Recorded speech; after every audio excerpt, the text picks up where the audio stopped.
Look, here's the thing that scares me about the 2026 midterms. It's more than just Donald Trump. It's what happens when a president decides that the rules are optional.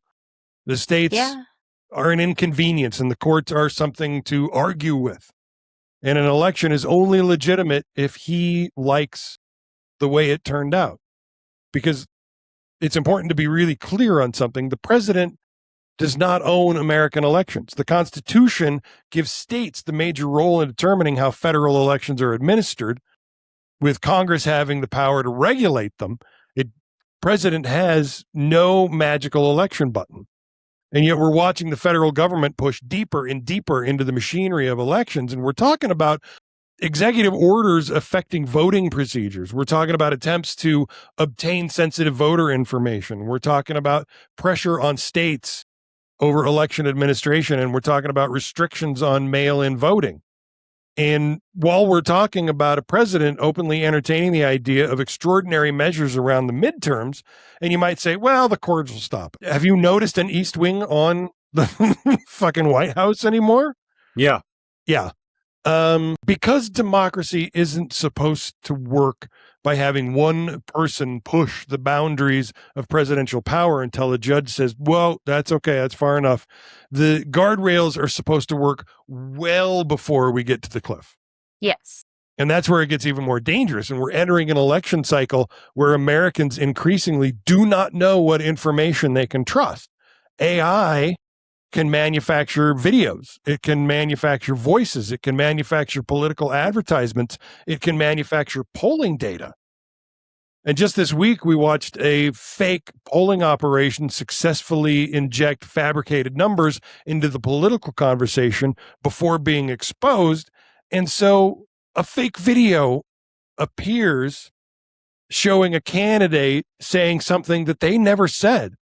A fake poll tells voters that their candidate's 12 points ahead. A fake social media account creates the appearance that thousands of people are furious about something when only 5 or 6 give a shit. A rumor spreads that polling places are going to be unsafe. Another one says that voting machines are rigged. And another one says that the election has already been stolen. And by the time anybody figures out what's true, millions of people have already seen it. And that's the core of the danger, because you don't necessarily have to steal an election if you can convince enough people that the election can't be trusted. And that's why I keep coming back to one central question, and that is, can Americans tell what's real anymore? Because if we can't agree on basic facts, we're incredibly vulnerable to anybody willing to manufacture them.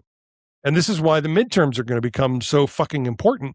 Is the 2026 election isn't just Democrats versus Republicans. It's about whether the president is allowed to keep accumulating power while Congress is basically flaccid. It's about whether states can administer their own elections without political coercion from DC. It's about whether courts remain independent enough to say no when presidents overreach. And it's about whether election officials can do their jobs without becoming targets. And flatly, it's about whether voters can actually figure out what the fuck is true before they walk into a voting booth. And this is the part that I wish more people would understand.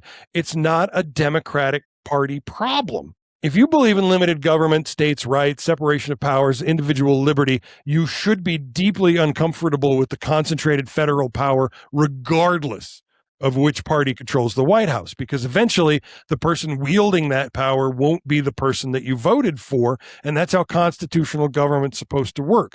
We don't build safeguards because we trust the person currently in charge. We build safeguards because we don't know who's going to be running the show next.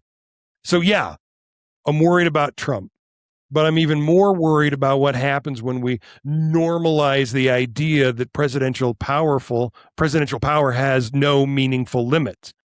Once we normalize that, the question isn't whether the next president will use that power. The question is what they're going to use it for. And so, as we approach the midterms, that's what we're voting on.